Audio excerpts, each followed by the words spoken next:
اعوذ باللہ من الشیطان الرجیم، بسم اللہ الرحمن الرحیم۔ السلام علیکم ورحمۃ اللہ وبرکاتہ۔ جماعت ششم اسلامیات میں آپ سب کو خوش آمدید کہتے ہیں اور امید کرتے ہیں کہ آپ بھی اپنے گھروں میں بخیریت ہوں گے انشاءاللہ۔ اس کے ساتھ ہی ہم اپنا ایک خوبصورت چیپٹر کا آغاز کر رہے ہیں۔ آتے ہیں اپنے سبق کی طرف۔ باب پنجم، حسن معاملات و معاشرت۔ اس کا سبق نمبر 1 پڑھنے جا رہے ہیں، جس کا عنوان ہے حقوق العباد۔ حاصلات تعلم۔ اس سبق کو پڑھنے کے بعد طلبہ اس قابل ہو جائیں گے کہ حقوق العباد کا معنی و مفہوم جان سکیں، حقوق العباد کی اہمیت اور فضیلت سمجھ سکیں، والدین اور بہن بھائیوں کے ساتھ حسن سلوک کے متعلق جان سکیں، اپنی عملی زندگی میں والدین اور بڑوں کی فرما برداری اور خدمت کی فضیلت کو سمجھتے ہوئے اسے اپنا شعار بنا سکیں، اسلام میں صلہ رحمی کی فضیلت، قطع رحمی کی ممانعت اور ان کے دنیاوی اور اخروی فوائد و نقصانات کو جان کر عمل کرنے والے بن سکیں۔ امید کرتی ہوں اپنے پیارے طلبہ سے کہ وہ یہ سب چیزیں ضرور سیکھیں گے اور جانیں گے اور ان پر عمل بھی کریں گے۔ شروع کرتے ہیں۔ قرآن و حدیث میں حقوق اللہ یعنی اللہ تعالیٰ کے حقوق کے بعد سب سے زیادہ اہمیت حقوق العباد کو دی گئی ہے۔ حقوق حق کی جمع ہے، جس کے معنی ہے وہ چیز جو کسی کے لیے ثابت ہو اور درست بھی ہو۔ اسی طرح عباد عبد کی جمع ہے، جس کے معنی ہے بندہ۔ حقوق العباد کا مطلب ہے بندوں کے حقوق۔ اصطلاح میں انسانوں کے باہمی معاملات یعنی کہ آپس میں جو وہ رویے رکھتے ہیں ایک دوسرے سے وہ، اور تعلقات یعنی کہ رشتہ داریاں وغیرہ میں بندوں کے ایک دوسرے پر عائد ہونے والے حقوق کو حقوق العباد کہتے ہیں۔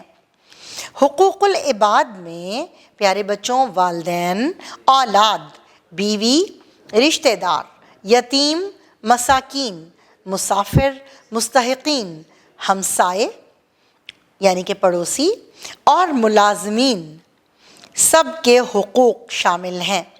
تو حقوق العباد میں آپ لوگ یاد رکھیے گا کہ کون کون لوگ شامل ہیں۔ یہ تمام لوگ جن کے میں نے ابھی نام لیے یہ سارے حقوق العباد میں آ جاتے ہیں۔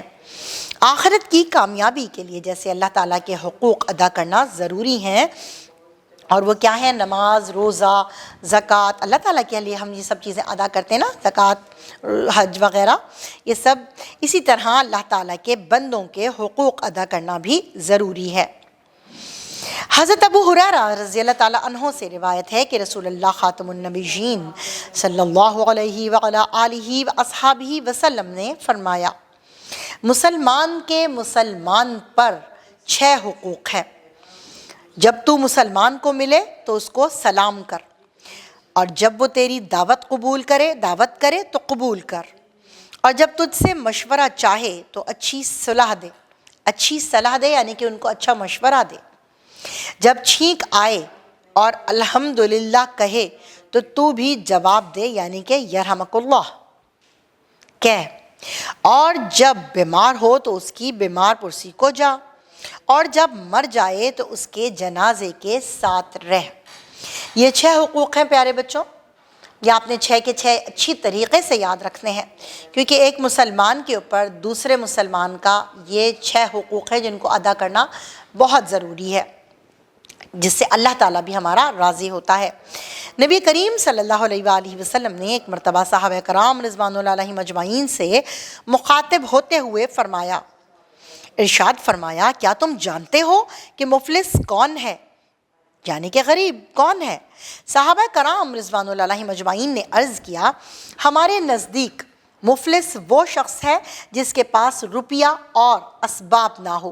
آپ خاتم النبیین صلی اللہ علیہ وعلیٰ آلہ واصحابہ وسلم نے ارشاد فرمایا، مفلس میری امت میں قیامت کے دن وہ ہوگا جو نماز لائے گا، روزہ لائے گا اور زکوٰۃ بھی، لیکن اس نے دنیا میں کسی ایک کو گالی دی ہوگی، دوسرے پر بدکاری کی تہمت لگائی ہوگی، تیسرے کا مال کھایا ہوگا، چوتھے کا خون کیا ہوگا، پانچویں کو مارا ہوگا، پھر ان لوگوں کو یعنی جن کو بھی اس نے دنیا میں ستایا تھا اس کی نیکیاں مل جائیں گی، تو ان لوگوں کی برائیاں اس پر ڈالی جائیں گی اور آخر وہ جہنم میں ڈال دیا جائے گا۔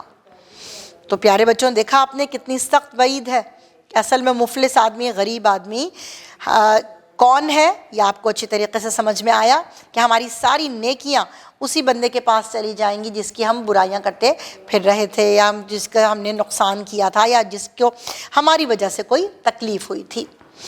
قرآن و حدیث کی روشنی میں یہ بات روز روشن کی طرح آیا ہے کہ اللہ تعالیٰ کے حقوق کے ساتھ ساتھ حقوق العباد کی ادائی بھی نہایت ضروری ہے۔ یہ بھی حقیقت ہے کہ اللہ تعالیٰ اپنے فضل و کرم سے اپنے حقوق تو معاف کرنے پر قادر ہے، مگر حقوق العباد اس وقت تک معاف نہیں فرمائے گا جب تک مظلوم خود معاف نہ کر دے۔ یعنی کہ حقوق العباد میں معافی کون دے گا؟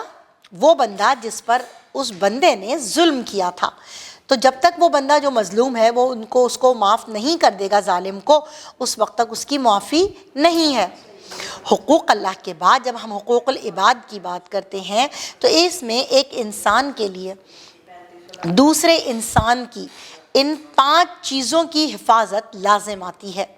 نمبر 1 جان کی حفاظت، نمبر 2 مال کی حفاظت، نمبر 3 عزت کی حفاظت، اور نمبر 4 دین کی حفاظت، اور نمبر 5 نسل کی حفاظت۔ تو یہ 5 چیزوں کی حفاظت جو ہے وہ ہم ایک مسلمان کی، ایک انسان کی دوسرے انسان کے اوپر لازم ہے۔ اب آتے ہیں والدین کے ساتھ حسن سلوک پر۔ انسانی معاشرے میں سب سے زیادہ اہم رکن خاندان ہے، اور خاندان میں سب سے زیادہ اہمیت والدین کی ہے۔ اسی لیے دین اسلام ہمیں والدین کے ساتھ حسن سلوک کا حکم دیتا ہے۔ ارشاد باری تعالیٰ ہے وَبِالْوَالِدَيْنِ إِحْسَانًا، سورۃ البنی اسرائیل آیت نمبر 23، اور والدین کے ساتھ اچھا سلوک کرو۔ والدین کا یہ حق ہے کہ ان کا کہا مانا جائے، ان سے نرم اور دھیمے لہجے میں بات کی جائے، ان کی خدمت کی جائے، ان کا خیال رکھا جائے۔ ایک موقع پر نبی کریم خاتم النبیین صلی اللہ علیہ وعلیٰ آلہ واصحابہ وسلم سے کسی نے دریافت کیا کہ دنیا میں مجھ پر سب سے زیادہ حق کس کا ہے؟ آپ خاتم النبیین صلی اللہ علیہ وعلیٰ آلہ واصحابہ وسلم نے اسی سوال کے جواب میں 3 مرتبہ ماں کا اور 4تھی مرتبہ باپ کا ذکر فرمایا ہے۔ بہن بھائیوں سے حسن سلوک۔ بہن بھائی کا رشتہ ایسا ہے کہ اس کی مثال نہیں دی جا سکتی۔ یہ دونوں ایک دوسرے کے بہترین دوست ہوتے ہیں اور سب سے اچھے محرم راز ہوتے ہیں۔ ان کا رشتہ محبت کا تو ہے ہی، کبھی لڑائی کا، کبھی دوستی کا، تو کبھی روٹھنے کا اور ایک دوسرے کو منانے کا بھی ہے۔ اسی لیے انہیں آپس میں محبت اور ہمدردی کا برتاؤ کرنا چاہیے، ایک دوسرے کی غلطیوں کو درگزر کرنا چاہیے اور آپس کے تعلقات کو مضبوط کرنا چاہیے۔ رسول اللہ خاتم النبیین صلی اللہ علیہ وعلیٰ آلہ واصحابہ وسلم نے والدین، بہن بھائیوں اور دوسرے رشتہ داروں سے نیک سلوک کا حکم دیا ہے۔ بڑوں کی عزت کرنا، چھوٹوں سے شفقت کرنا ہمارے دین کی ایک اہم تعلیم ہے۔ نبی کریم خاتم النبیین صلی اللہ علیہ وعلیٰ آلہ واصحابہ وسلم نے فرمایا، وہ ہم میں سے نہیں جو ہمارے چھوٹوں پر رحم نہ کرے اور ہمارے بڑوں کی عزت نہ کرے۔ یہ حدیث پیارے بچوں آپ سب نے یاد رکھنی ہے کہ وہ ہم میں سے نہیں جو ہمارے چھوٹوں پر رحم نہ کرے اور ہمارے بڑوں کی عزت نہ کرے۔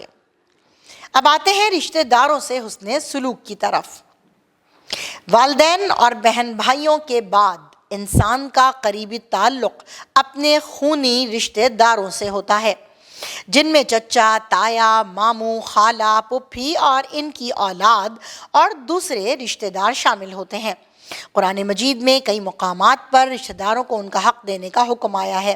ارشاد باری تعالیٰ ہے، سورۃ بنی اسرائیل کی آیت نمبر 26 ہے، اور رشتہ داروں کو ان کا حق ادا کرو، اور رشتہ داروں کو ان کا حق ادا کرو۔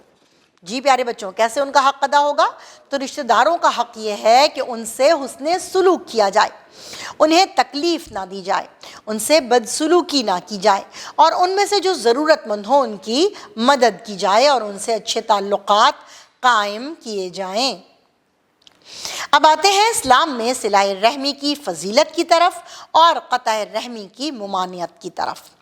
تو پیارے بچوں، صلہ رحمی جیسے کہ نام سے ظاہر ہے کہ صلہ رحمی کا مطلب ہے رشتہ داروں سے تعلق جوڑنا، یعنی ان کے ساتھ اچھا سلوک کرنا، ان کے ساتھ بہترین تعلقات قائم رکھنا اور ان کے لیے ہمدردی و خیر خواہی کے جذبے سے سرشار رہنا۔ ارشاد باری تعالیٰ ہے سورۃ الرعد کی آیت نمبر 21 میں اللہ تعالیٰ ارشاد فرماتے ہیں، اور وہ لوگ ان رشتوں کو جوڑتے ہیں جن کے متعلق اللہ نے حکم فرمایا ہے کہ اسے جوڑا جائے، اور وہ اپنے رب سے ڈرتے ہیں اور برے حساب کا خوف رکھتے ہیں۔ یعنی کہ پیارے بچوں، اللہ تعالیٰ رشتے جوڑنے کو پسند فرماتا ہے، توڑنے کو نہیں۔ تو جو لوگ خشیت الہی یعنی رکھتے ہیں، یعنی اللہ تعالیٰ سے ڈرتے ہیں اور اپنے برے حساب کا بھی خوف رکھتے ہیں، وہ ضرور اپنے رشتہ داروں سے صلہ رحمی فرماتے ہیں، یعنی کہ ان سے تعلق کو جوڑے رکھتے ہیں، چاہے وہ ناپسندیدہ ہی کیوں نہ ہو۔ اب آتے ہیں قطع رحمی کی طرف۔ تو قطع رحمی سے مراد رشتہ ناتا توڑ دینا، رشتہ داری کا لحاظ نہ کرنا، جو اللہ تعالیٰ کے نزدیک ہر درجے ناپسندیدہ عمل ہے۔ رسول اللہ خاتم النبیین صلی اللہ علیہ وعلیٰ آلہ وصحبہ وسلم نے فرمایا، رحم کرنے والوں پر رحمان رحم فرمائے گا، تم زمین والوں پر رحم کرو، آسمان والا تم پر رحم کرے گا۔ تو پیارے بچوں، زمین پر رہنے والے کون ہیں؟ وہی تمام لوگ جن کا رشتہ ہم سے انسانیت کا بھی ہے اور بہت سے لوگوں سے خون کا بھی ہے۔ تو تم زمین والوں پر رحم کرو تو آسمان والا یعنی کہ اللہ تعالیٰ تم پر رحم کرے گا۔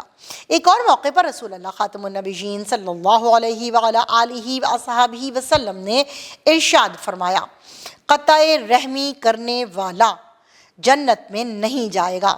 میں نے آپ کو پہلے بھی بتایا تھا، قطع رحمی یعنی کہ رشتہ ناتا توڑ دینا یا رحم نہ کرنے والا، یا قطع رحمی سے مراد ہے قطع رحم کو نہ کرنے والا، رشتوں کا لحاظ نہ کرنے والا۔ تو وہ اس کے بارے میں نبی پاک صلی اللہ علیہ وآلہ وسلم نے ارشاد فرما دیا کہ وہ جنت میں نہیں جائے گا۔ اس لیے ہمیں ضرور قطع رحمی سے بچنا چاہیے۔ اب آتے ہیں صلہ رحمی کے فوائد کی طرف۔ تو پیارے بچوں، صلہ رحمی کے بہت سے دنیاوی و اخروی فوائد ہیں، جن میں سے چند ایک درجے ذیل ہیں۔ نمبر 1، صلہ رحمی سے رزق اور عمر میں برکت آتی ہے، خاندان میں محبت پیدا ہوتی ہے، ایمان کی علامت ہے، کیونکہ صلہ رحمی کو قائم کرنا ایمان کی علامت ہے۔ صلہ رحمی کرنا جنت میں لے جانے والے اعمال میں سے ایک ہے۔ صلہ رحمی کرنا اللہ تعالیٰ کے محبوب اعمال میں سے ہے، اور صلہ رحمی کرنے سے اللہ تعالیٰ گناہوں کو معاف فرما دیتا ہے۔ رشتہ داروں پر صدقے کا 2 گنا اجر ملتا ہے، یعنی کہ جب ہم رشتہ داروں میں سے کسی کو صدقہ کرتے ہیں تو ہمیں اس کے اوپر اللہ تعالیٰ 2 گنا اجر عطا فرماتا ہے۔ اب آتے ہیں قطع رحمی کے نقصانات کی طرف۔ تو قطع رحمی کے کئی دنیاوی و اخروی نقصانات ہیں جو درج ذیل ہیں۔ قطع رحمی کرنا اللہ تعالیٰ کی لعنت کا موجب ہے، یعنی کہ اس بندے پر اللہ تعالیٰ کی لعنت ہوتی ہے۔ قطع رحمی کرنے والا جنت سے محروم ہوگا۔ قطع رحمی کرنے والے کو دنیا ہی میں سزا مل جاتی ہے۔ قطع رحمی کرنے والے کا کوئی عمل قبول نہ ہوگا۔ تو پیارے بچوں، ہمیں چاہیے کہ اللہ تعالیٰ، اس کے رسول حضرت محمد مصطفیٰ خاتم النبیین صلی اللہ علیہ وعلیٰ آلہ وصحبہ وسلم کی تعلیمات کے مطابق والدین، بہن بھائیوں اور دیگر رشتہ داروں کے ساتھ حسن سلوک سے پیش آئیں تاکہ ایک مثالی معاشرہ وجود میں آ سکے۔ قطع رحمی سے انسان اللہ تعالیٰ کے غضب کا شکار ہو جاتا ہے، یعنی کہ ناراضگی کا شکار ہو جاتا ہے، اور انسان کے مشکل وقت میں کوئی اس کا مددگار نہیں ہوتا، اور وہ بے یار و مددگار زندگی گزار کر اپنی حقیقی زندگی کا اصل مقصد گنوا بیٹھتا ہے۔ میں امید کرتی ہوں کہ میرے بچوں کو اس اچھی طریقے سے سمجھ میں آ گیا ہوگا۔ اسی کے ساتھ اس سبق کو اختتام دیتے ہیں۔ جی پیارے بچوں، مجھے پوری امید ہے کہ ہمارے بچوں نے اس سبق سے بہت کچھ سیکھا ہوگا۔ اسی کے ساتھ اس سبق کا اختتام کرتے ہیں اور ملتے ہیں نئے سبق کے ساتھ۔ اللہ حافظ۔